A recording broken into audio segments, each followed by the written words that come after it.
Hi, everyone. Welcome to another episode of Cool People, Big Ideas. Today, I get to interview my mentor, my dear friend, my fairy godmother, Donna Eden. I can't really say enough about her, so I just won't spend this whole intro quelling about how amazing she is. If you don't know her, you've got to find her work. She is one of the most impactful and powerful healers, teachers, leaders, thought leaders, writers of our generation. She is a true master, and she's also a very warm and personable and lovely human being. And today we are talking about some crazy, powerful subjects, specifically death and the afterlife. I know that you all have as many questions about that as I do. And so sit back, relax, and get ready to take in a powerful view, an experiential view of what happens after we die.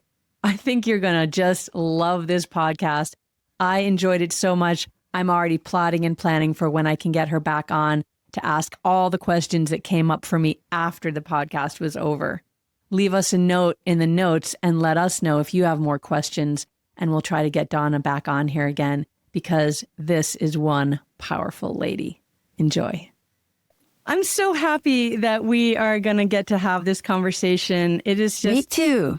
I've had so many questions spinning through my mind, and I want to start this interview with not one of my own questions, but a question that Julia Louis-Dreyfus asks at the start of her podcast. She has a podcast called Wiser Than Me, where she interviews older women who are wiser and who get overlooked so often in our culture that venerates youth. And even these very famous women, once they pass a certain age, are no longer considered part of the conversation. And so I'm going to start with the question that she asks all of her guests. And are you okay if I ask you your age? Oh, sure. I'm 82. You're 82. And how old do you feel? Easy. Let's see. 29. I feel really good. I'd like to speak a little bit about age. Could I, before we go on? No, please jump in. I think it's really something. I think all that will change, by the way.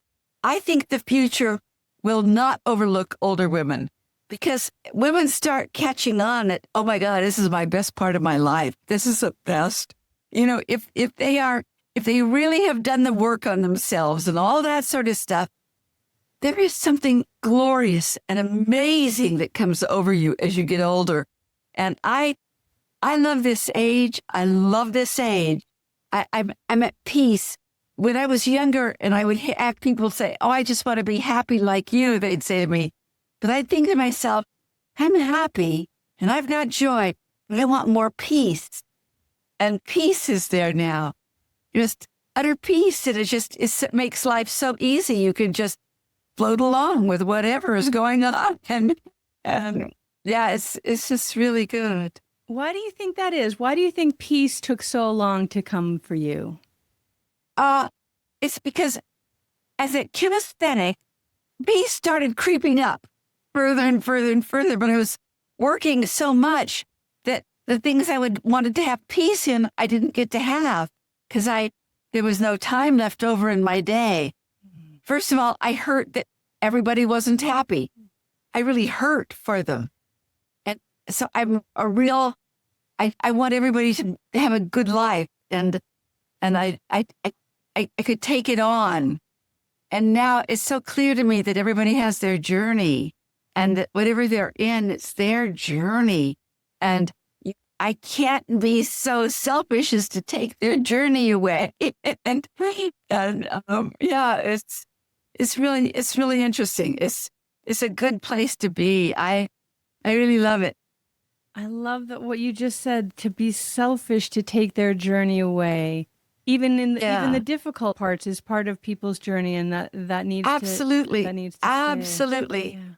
And what you learn and what you grow through and what you adapt to or change about, all of those things is theirs and not isn't mine to do. That's beautiful. That's the way to peace, right? That's the way to peace.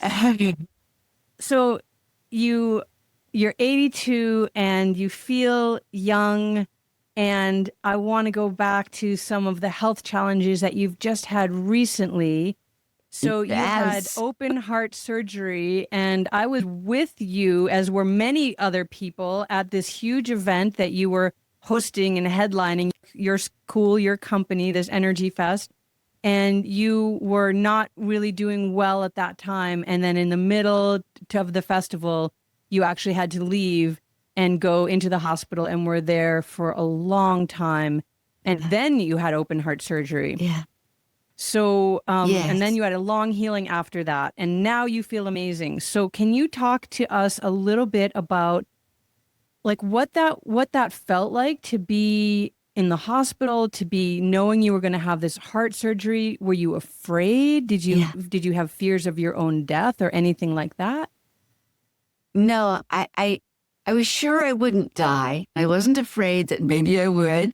There was just, honestly, it was like an adventure. There is something new, and I'm not somebody who's gone much to doctors or hospitals. So it was an adventure, and we found the best doctors. It was absolutely, clearly supposed to be there, and I think he wanted to make sure that I knew that there was nothing to be afraid of, because he said, "I don't kill people. I never kill people." I love that he said that. It's very cute. But I wasn't afraid. It was an adventure and it was exciting.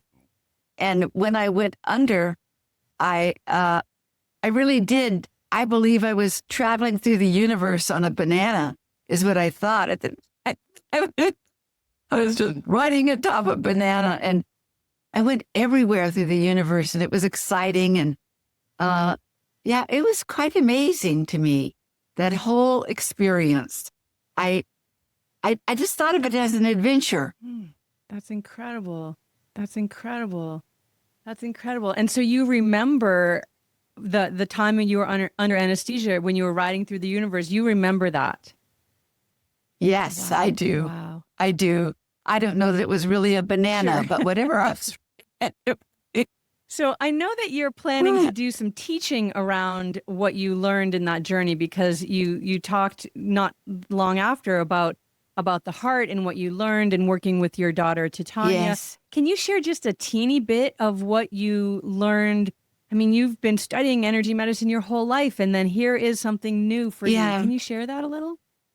Yeah, it was thrilling. It may not even sound so new.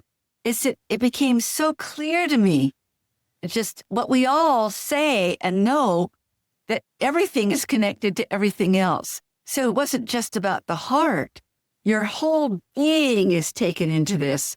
And what I was so aware of is that every other part of my body was working hard to pull me through. And that was amazing, that I saw all organs, all cells as individual beings, and that had consciousness and heart and soul, and they were all working to pull me through. And that was an amazing thing. I felt like I could talk to my cells, and it's everything. Everything was that way. And that was thrilling. I also found, let's see, I think a minute what I could feel right in front of the heart chakra, is the assemblage point. Right beyond the heart chakra is, I'll just say it for everybody, the assemblage point is not a point at all. It's like I don't know, a spear, but it comes here. So the chakra comes out to about there, and then right beyond that is something called your assemblage point, and it assembles together everything you feel in your heart, your soul, the values you have, the things handed down to you, what you know to be true. everything. It assembles it all out there. And I was so conscious of the whole time of my assemblage point of how everything I'd gone through, how do I say it? Everything I had gone through was not just represented here, but it was glad it had gone through it. Glad it had gone through it because I moved to another space in my life, and your values deepen. Your values deepen, your love deepens, your spirit gets bigger, and it feels like your beingness encompasses the world. That's what it feels like. Wow. And you felt all that while you were in the hospital, all these people working on you and Yes. saving you and helping you. Yes. Yes. There's another thing out beyond your assemblage point is a diamond inlay. And a diamond inlay, I call it a diamond inlay because like a diamond you can inlay into a ring or something. This energy can be laid into different places in your sphere or in your body. And this diamond inlay takes who you are, your soul, your spirit, and it communicates it out past, way past you and into the universe so that you feel very connected in everything in the universe. Okay. You gave me my opening. I didn't think it was going to come this soon, but here we go. We're going to go with it because, Okay. so you talked about the assemblage point and the diamond inlay and your soul and how it brings it out to all points of the universe. So my questions for you, I just want to kind of open this up to talk about. You've written quite a lot about it. I just reread the epilogue in your book in your first book before we got on this interview. You've written a lot about, some people call them entities, spirits, guides, people that have come back to you from the beyond and communicated to you through you to people on your table. Again, things that are inexplicable. There's no way that you could have known X, Y, or Z if it wasn't coming from this source. And so I wonder, and you know that you wrote that book quite some time ago, and we can talk about Balishim if you want to. I think I'm saying his name right. Yes, is that it? right. Is that it? Yeah. Yes, that's right. So, but I want to talk about what do you think? What do you believe? What has your lived experience been with a post-life experience? What is the afterlife? Do you think that there is an afterlife? What is your experience with what happens after we die? Oh my gosh, yes. I have no doubts that there's an afterlife. I think our life just goes on, but without our body. And I think you learn in the afterlife just like you learn here. But and maybe being in the physical body is the hardest of all to learn. But when you're free of your body, your consciousness can take leaps and bounds, and your heart can glow in new ways. And I think it's going to be splendid and wonderful, and yeah, it's just quite amazing. And I've had different people come back after they've died, and I remember my mother. It was a whole year after she had died. I was driving into Florida, and I suddenly saw her in front of my windshield, and she looked much younger than when she died. She looked much younger and pretty and had a lot of energy. And she said, "Oh, Donna, it's so much easier here." It's just so easy. I've been an entire lifetime with my parents this last year. Now, her mother had died when she just on her 4th birthday. So she didn't know her mom. And her dad didn't die till she was 16, but he was gone because she had to be put into an orphanage. And so she said, and what she longed for in life was she would have just wished she knew her parents.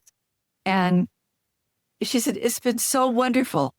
And it was so much easier than if we all been in our body doing nothing. But it's been the best year of my life, she said. This has been the best year of my life.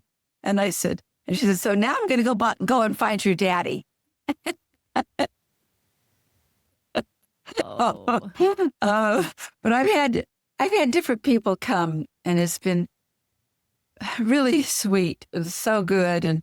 And no one I have ever known who've come to me after they've died was sorry that they died. That was, not a soul has been sorry they died. Interesting.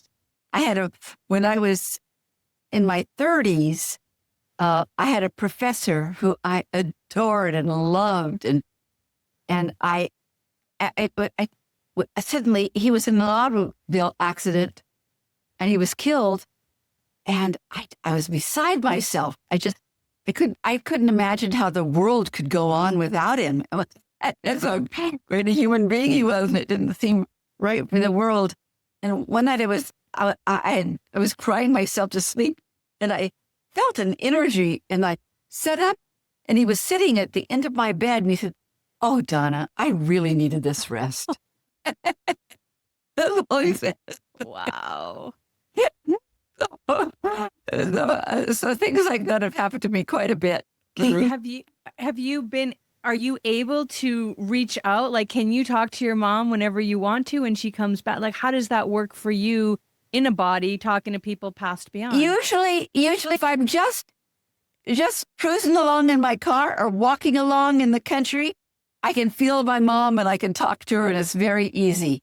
If I'm in a busy life, I have to wait until I've sort of calmed down, and usually she comes through to me. But what has been interesting is that David, is my husband. When I was calling my mother, his mother has come through a few times, and that's been interesting. Wow. And but yes, usually I can talk to my mom most any time I want. And so I just want to clarify, because some people are going to be listening to this and they'll say, well, she loves her mom, and so she sits down and she says, "Come on, mom," and then her mom just says something that it's really her, but she just feels like it's her mom because they're really close. But you've had experiences where you're getting information, it's not coming from inside of you. So is there a way that No. you know that is your mom herself, as opposed to your kind of, sometimes we'll talk to plants and they'll talk back. But maybe it is the plant, but maybe it's really more like you're putting the voice. Do you know what I'm saying? Yeah. Yes. I can only say that this has nothing to do with my personality, my need, my wanting something from her. I never go to her with wanting something. I just want to sit and be with her. And then she will start talking. And one of the things in the beginning, I thought, yeah, but my mother had an idiosyncrasy that isn't here now. And she spoke to that. I was thinking that to myself, but she spoke to it. She said, well, Donna, with a body, I of course I had that with a body, because you're just trying to survive and deal with all of life. But when you don't have a body, you don't need that anymore. That quirk that you had, you don't need it anymore. So you write about this, and I don't remember. I don't know if I was alive. When did you write? When did you write Energy Medicine? I've got the old copy. The original. It was published in 98. It was published in 98. In 98. Okay. Let's round it up. Say 30 years ago is when the germ of the book started, and all of that. So yes. You write about Balishim. And for those of you, if you have not read this book and you're listening to this podcast, just turn it off, go buy the book right now. And if you're a woman, go buy Energy Medicine for Women. And what I say to people all the time, people in my world that have lost someone, that are in grief, especially if they're in active grief, like they've just lost someone very close to them and they're devastated. And I say, go and get this book and read the epilogue because it will change how you feel about who you've just lost. So Balishim is a gentleman in your life that an entity or a persona that came through to give you information about a client on the table. Yes. When did that first start to happen, that somebody was giving you information about someone on the table? And did you did you like believe it right away, or were you like, what's going on here? Like, what was your experience with you're getting messages from the beyond? Well, I never knew that people had any difficulty with that idea. I just assumed everybody did. So it never occurred to me that this was a problematic thing.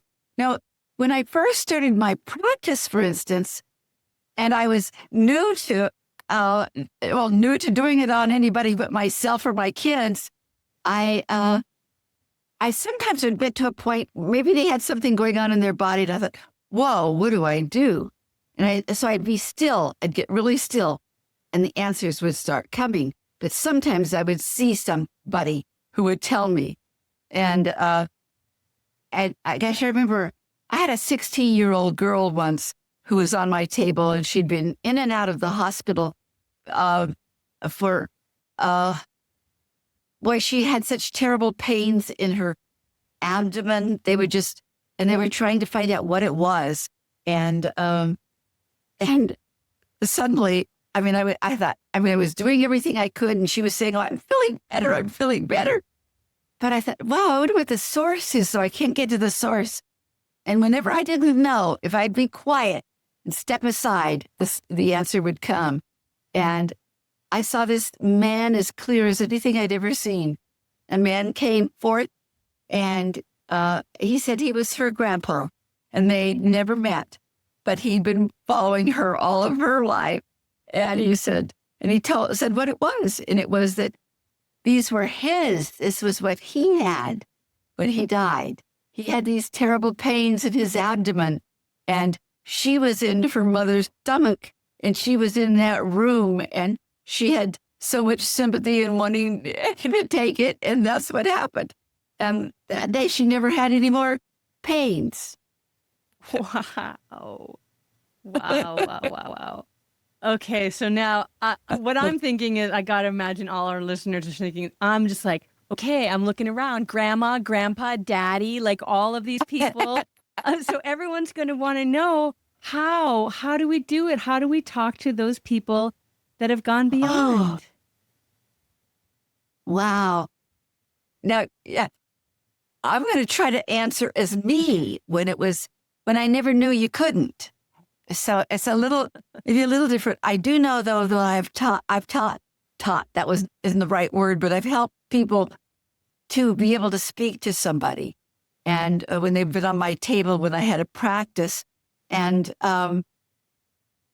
it's always, you have to let all thoughts go. Whatever are you thinking about it? You're just going to take a few deep breaths into your nose, and then out to your mouth.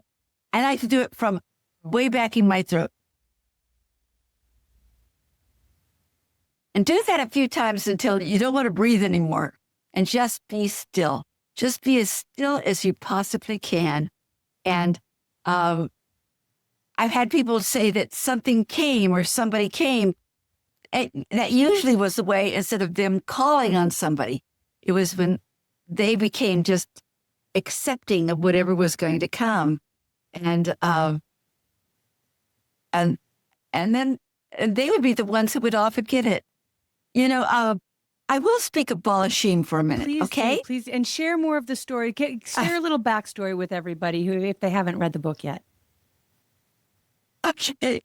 Well, I had a client who was also a friend of mine, a sort of friend, and more than a client, though. And she was a very strong Catholic, and she did not believe that she on her own could have any kind of connection, that she believed she went to the priest. She always went and confessed and all of these things. And but she had a really bad shoulder and arm because she had polio when she was a girl. And over the years, she just got better and better. But now that she was getting much older, it hurt so bad as if she had polio again.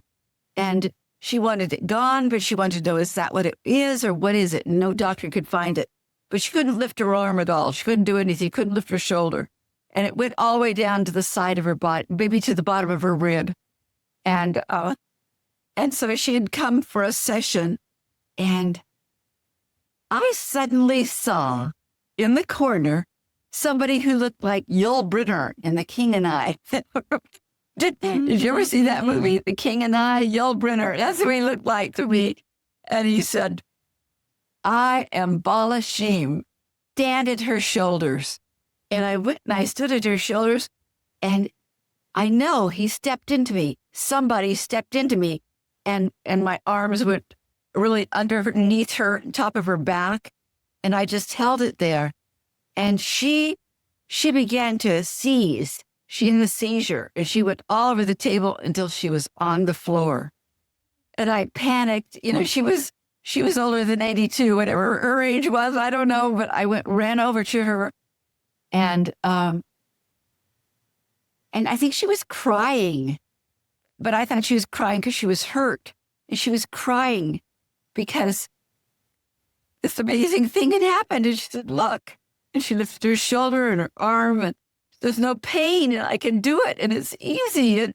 And she said, and then she got mad though. She said, why didn't he come to me and not just, why did he come to you? It's me who's going to help. Why? And she was really mad. And I said, I don't know. But I heard from Balishim that because she has never believed. She had never believed that that could ever happen to her. So she said, he said, I've been trying to reach, her name was Edie. I have been trying to reach Edie all her life. That is something to pay attention to. I've had that happen with other people, that I heard that, gosh, this being was trying to reach them all this time, but had no way to touch them or tap in or so. But then he said something interesting. He said, but now it's imperative that she knows. She must know of me. And so then anyway, the session ended, and it was about a month later. And I didn't know what it meant that he said it was imperative, but gosh, I can't remember all the details, but her son killed himself, and she was devastated, absolutely devastated. And Balishim came to her. She was open, and he came to her, and he said he was so tired. He'd been addicted since he was about 14 years old, and he just didn't want to do it anymore. And he was so sure life would be fine on the other side, and it is. And Balishim told her this. And then a little bit later, her son actually came to her. So she had never had anything like that in her 85 years or something. And so there's something that switches. And it isn't a thought process, but something happens in the energy, a consciousness, but it can just be your energy where you're totally and utterly receptive to whatever is. Yeah.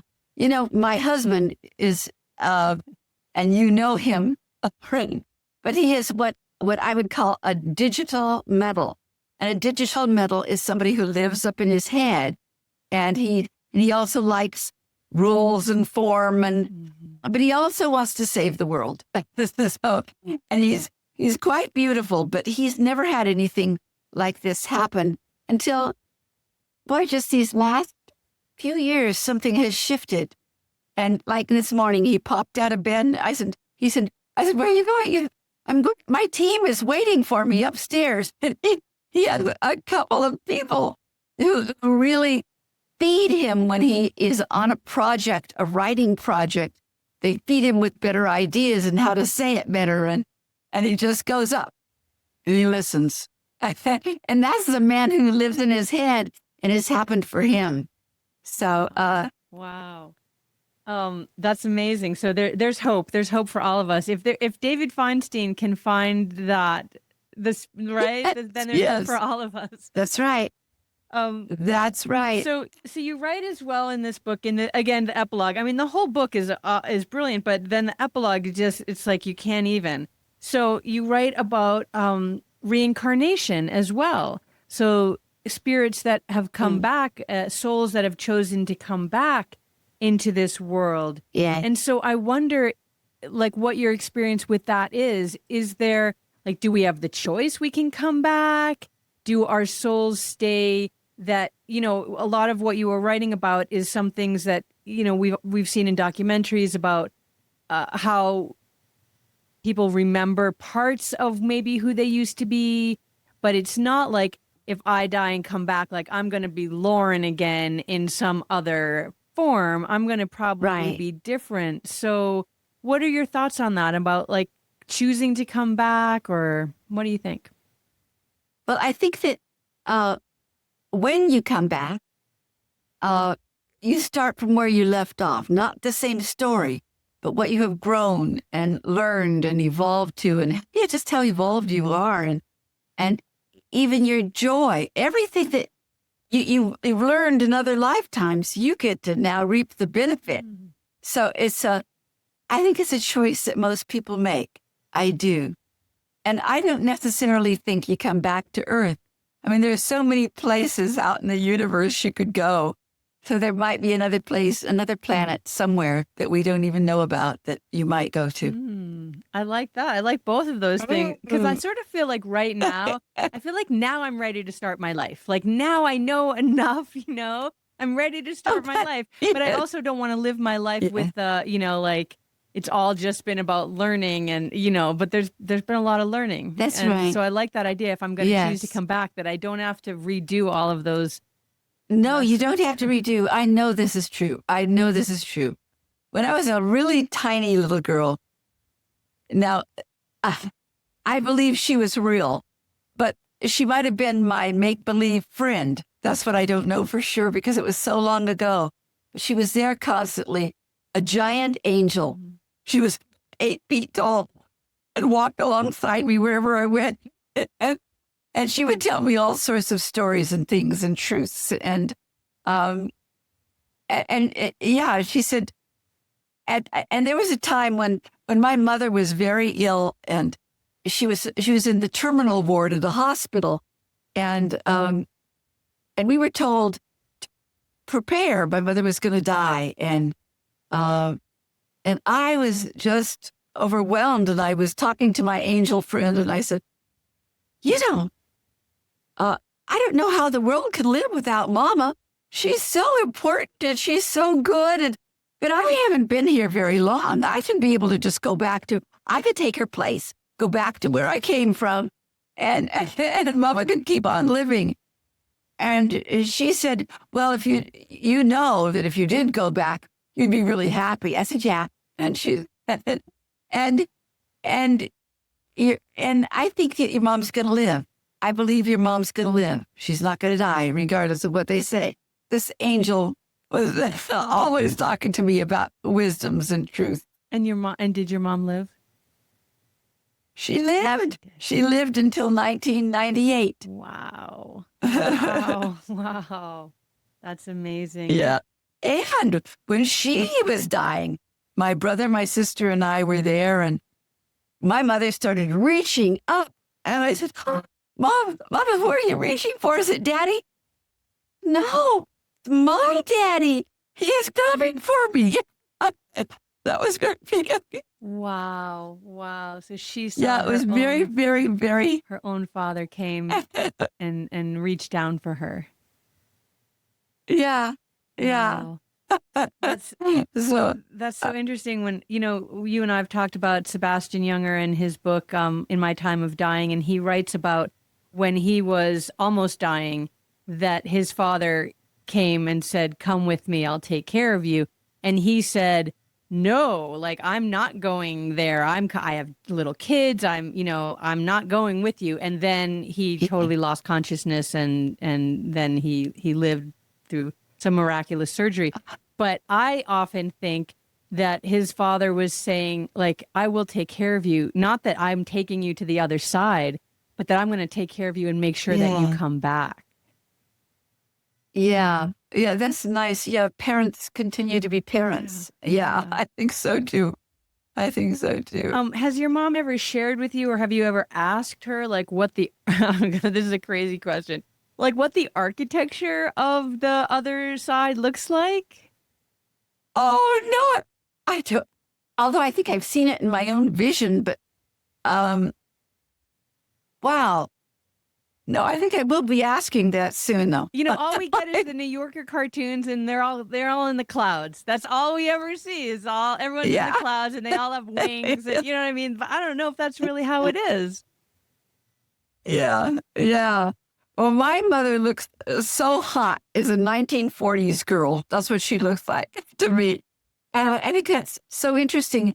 And I have spoken to a few mediums who said, well, that's what they usually come back at the age, you see them at the age when they were their strongest, their most powerful, sure of themselves. That's usually the age they come back. And that was certainly my mom. Okay, I have to ask this question. Why is Donna Eden going to see a medium? You are the medium. Oh, I know. I've taught several times at Lilydale. No. Lilydale. And they just, the whole town are mediums. They're in my classes and we sit around and talk and yeah, so nice. So that's fun. That would be a fun class to go to. Have you gone to Lilydale? You know, Dondi's talked to me about it so much because she just taught there maybe last year or the year before. Yes, that's right. I definitely want to go sometime. It sounds amazing. Okay, I'm going to ask you another. I'm just going to throw it. I'm going to ask you this question. You told me once, and I can't remember if like you told me personally or if we were in a larger setting. I don't honestly remember that, but you told me that there was a time in sort of your middle life where you knew that you were at exactly the midpoint of your life. And that it was too early to be the exact midpoint. Like you wanted to stretch it out. And that you said you were able to. Can you share that story with us and what that is all about? Yes. Well, I remember the moment where I crossed that midline so well. And if it were true, then I would be dying next year, by the way, if that time. But yes. And it was so interesting. I knew exactly what the feeling was. I just crossed the midline. I was working on a client. And I just crossed my midlife. It was just, I knew what it was. And sometime after that, I was teaching down in Costa Rica at a longevity center. And they were doing research. And what they had found is that people, if you ask somebody, well, how old do you think you're going to die? People usually say it real fast. Or they know kind of when that's going to happen for them. And so they took those people. I don't know where the people came from, but they had a huge center there. They took these people and helped them reprogram themselves to stretch it out, that they didn't have to do it at that time. This was the natural time that they would die, and it would be fine probably. But if they had more things to do on Earth and it felt really good and you like being here at your age, then you could stretch it out. And so I stretched mine out. I really stretched mine.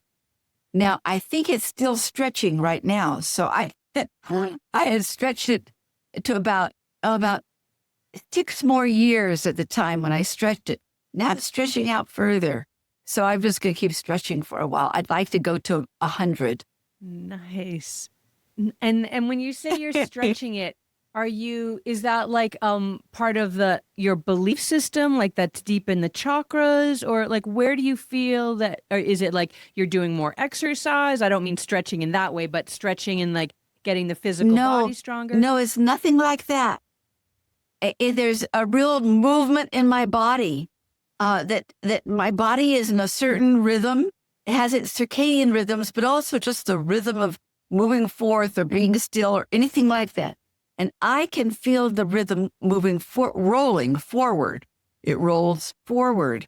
And it's not like rolling out of me. It's just rolling me forward, and all my cells get in line and go forward too. And I keep getting healthier. I do get healthier and healthier. I love that. I love that. I wonder if, you teach temporal tapping, and I wonder if like we could tap in that, because you've talked about tapping in, a lot of people are trying to, change their weight set point, right? Instead of like losing weight, or it's the set point. So changing where your body sets. So maybe we have like a set point for like a set point for when for we death. might die, right? Like apoptosis, like each cell, like so maybe the whole cell together. And so maybe if we tapped on that, we could extend. I love that. Yeah. Oh, I'm going to add that to my repertoire tonight and see what happens. Well, if you're going to do it, I'm going to do it. I like that. So it doesn't seem then that I'm going to ask this, but it doesn't seem like you do. Are you afraid of your death? No, not at all. Not at all. It's kind of like when I went into my heart surgery, this was an adventure. And it wasn't that I was thinking I wouldn't die. I was just thinking I was on an adventure. I wonder where it's going to take me. I have a lot of curiosity, and I think curiosity helps. And I was just excited about the adventure. So, and there was no fear about death. Do you think that's because you know that there is the afterlife? Oh, probably has a lot to do with it. How in the world could anybody think that our spirits and our souls could die like their bodies? I mean, it's just not possible. It is not possible. So if you really have that awareness, it's going to go on. Why do you say that? There's just Why no do way you it say can't it's go not on. possible that the soul dies It with is the body? possible. Why? Let's see. Well, the body does age, gets older, but don't you feel on the inside that your spirit is getting better and better? Mm-hmm. Mm-hmm. Yes, I do. And things are, yes. And you're not going to cut that wonder off right when your body goes. I mean, I'll tell you a great story. It doesn't tell you exactly everything about this, but I had a client friend many years ago in Ashland, Oregon, who was living at her son turned the garage into another room so she could live out her life there, and then she would die because she had, what was it? Some disease that starts with a P. I can't remember what it is now, but anyway, she'd gotten this disease and it was terminal. So, and she had it set up that me and another woman would sign her death certificate. You didn't need a doctor or anything in Oregon. So we would be there when she died. So but let me just tell you that she was so unhappy that she was still living. She did not want to be living. And she'd say, and she'd look at the paper every day. And she's, look out. And then she'd look at the obituary. No, look how they die. Is she so much better than me? Yeah, things like very funny.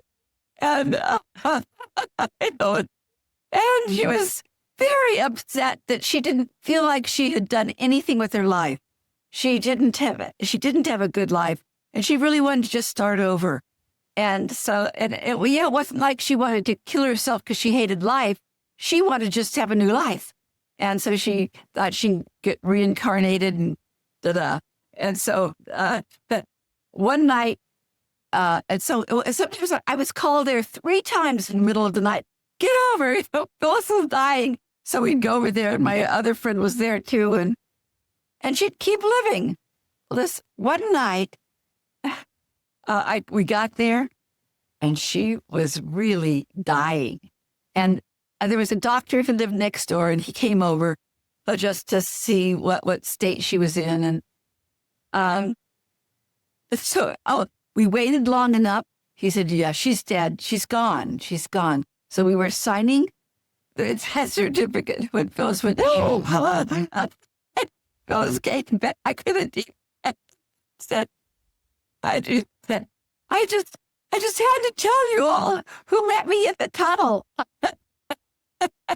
Well, I just said, because and she was so proud and excited. She wanted her children to hear very clearly that this person thought she was so valuable that he met her in the tunnel. And it was Elvis Presley. Wow. And so she was back and she did not die. And she didn't die for about 7 or 8 more years. But she became a real expert in Elvis. And she had his music playing all day long. And she felt like she could hear him talk to her. And so sometimes people would come and sit on her bed and she'd tell them what Elvis was saying to them. Wow. Yeah. Wow. That's incredible. I mean, so you've had a lot of experience with people with that's an NDE, a near-death experience?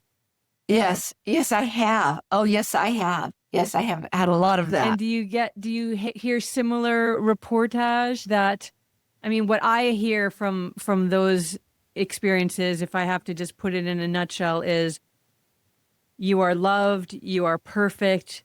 Like all of the people that just feel so horrible, they're just filled with love.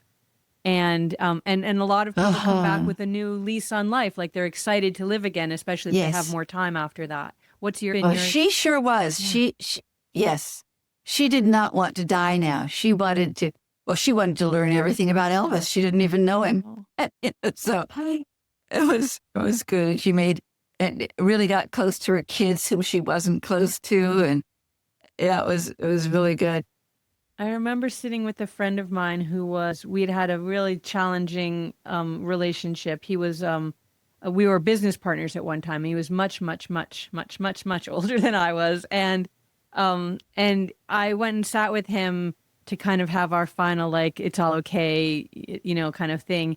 And he had started off as one of my students.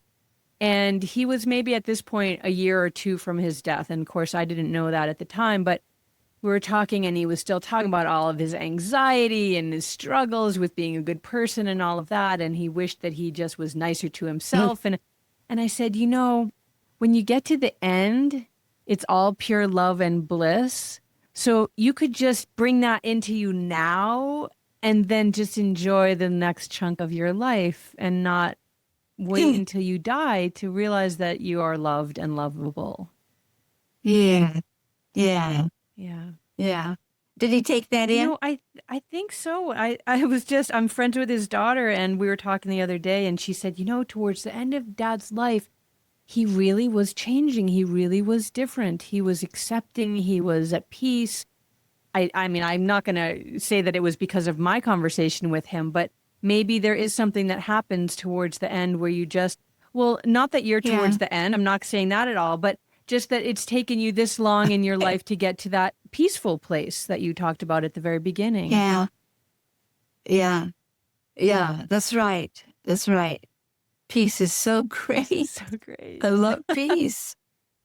Oh, I love that. So, okay, so as we kind of start to wind things down, you're not afraid of your death. Are you afraid of anything? I have to be honest. I guess it's not about myself, but I can get scared for my kids or my grandkids, for their lives. I want them to know that they are wonderful. I want them to know that they can do anything. And I want them to have so I can get scared for somebody else. And yeah, that's where I can get fear. And then I do this deep breath in and out and remember that this is their life. This is their journey. This is a journey that they're supposed to be on. And it's really helped. Yeah, just allowing. And I would imagine, I don't know, we've talked, and I don't want to get into any kind of gnarly political conversation, but the world itself is also in a super challenging place. Oh, it is. And thank you. It's not fear, but there is a certain something that wrings me out a little bit about politics and things right now. Because because it's shocking to me how much hate has come into it, and and blame and hate and blame and blah blah blah blah blah. And and it's funny that there is one person that I really want who is in politics that I really want him to learn another way, and it's not so that the world will be better, but I want his life to be better, even though that it looks like he's got everything, but no. No, he doesn't. So yeah, love. It's a shock to me that love isn't everywhere. That's the shock. See, that's it. I can still have shock. Yeah, I think I resonate with that too, and I wonder if you wonder, because what I wonder is how people. And I don't even just, people, we say that like them or whatever, but like it's always, it's a specific, like each of these people are specific people with their childhoods and their families and their pets and their paintings on their walls. I don't understand how people can be so cruel and so mean. I don't either. You don't have I don't either. That's the hard, I wish I could tell you. It's the hardest thing in my life, I would say, is not understanding that, not understanding why all people don't have compassion and love and all of it.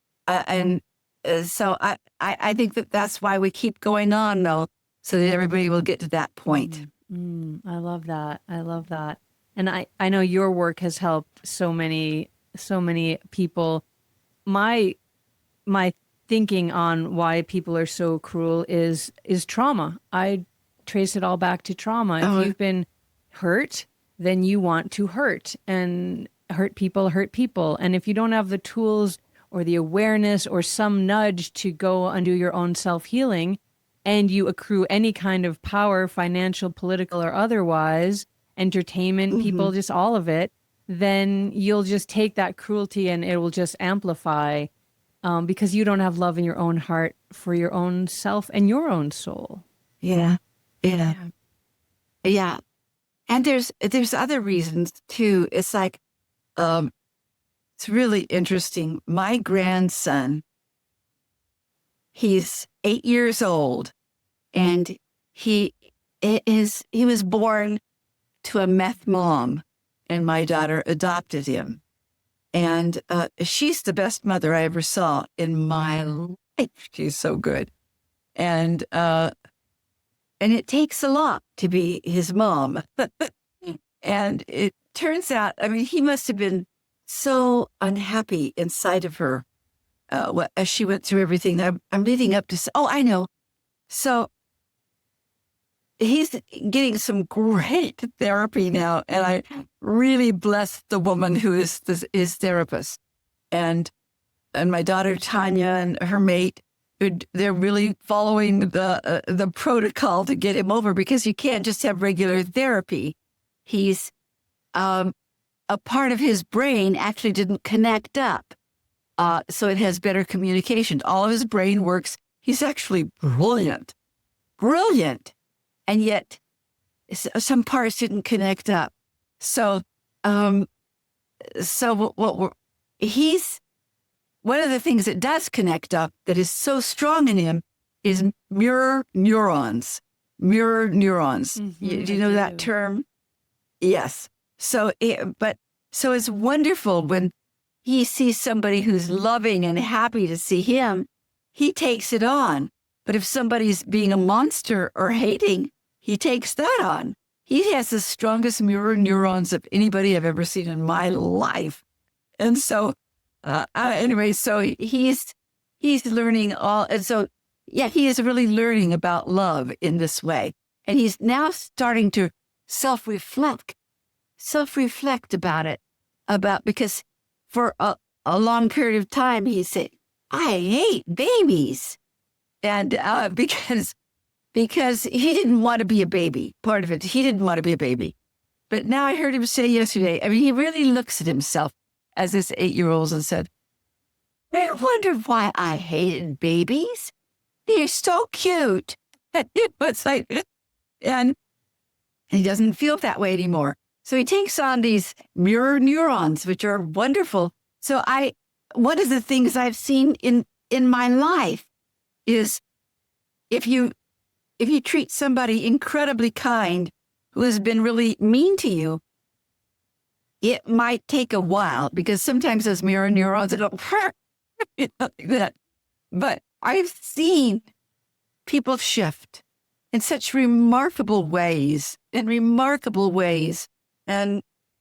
I know I've got a really strong belief in this world. And since in my piece, I've come to realize that everybody's got their own journey, that I'm not scared of people's journeys anymore. It's like, yeah, I've always wanted to rescue everybody. And now I feel so excited for them to be on their journey. I love that. So my last... Oh, Lauren, you are so dear. Oh, thank you. You are. You are so dear. I am so happy to be here with you. And nobody, all these, I have done every now and then something like this over on the radio or a podcast since 1977. Do you know, that's a long time ago. I've never had anyone ask me these questions. Oh, that's well, I'm honored to be here with you and asking you. And I've got one last kind of question or thought. Okay. I wanted to talk about your legacy. You've mentioned your children and your grandchildren. You have 2 daughters and 2 beautiful grandsons. You created this incredible school, the Eden method that I've been through, and thousands of teachers and practitioners all over the world have taken your work and just helped so many people heal. You've got many, many award-winning books, bestsellers, like you've done so much. And so all of that could very well and easily, we could just say that's your legacy and leave it at that. But I wonder if that's what you feel, if you feel in your soul, like what is it that you want to leave behind, even though you'll still be here when you leave your body, but what is it that you would like most to leave as your legacy? Well, wow. One of them, and I don't know that I could call it my legacy, but I sure want it to go on, is I want people the world over to know how to heal themselves, to know how to heal their hearts, their souls, their spirits, as well as their physical body. It's like, it is so empowering to be able to do that for yourself and I think everybody's lives get better when they are empowered in that way. And yes, I don't think it is just healing of the physical body. It's healing whatever you need to heal. And boy, I want the whole world to be able to heal themselves and heal their children and their grandchildren. And I want, well, I don't care about getting credit, by the way. I don't care about that. But legacy. That's a tough one because I guess everybody who I've loved will continue to feel loved by me. How's that? That's just about perfect. That's just about perfect. I love that. Thank you so much for being here with me. It's just such a joy to see you and to be in your joy field. Oh, Lauren, I feel the same way about you. I adore you. I love you. I'm so glad you've got a mate, and I'm so glad you've got people who help you in your world. And I'm so glad you do yoga. I'm so glad you do this podcast. I'm so glad for all of it.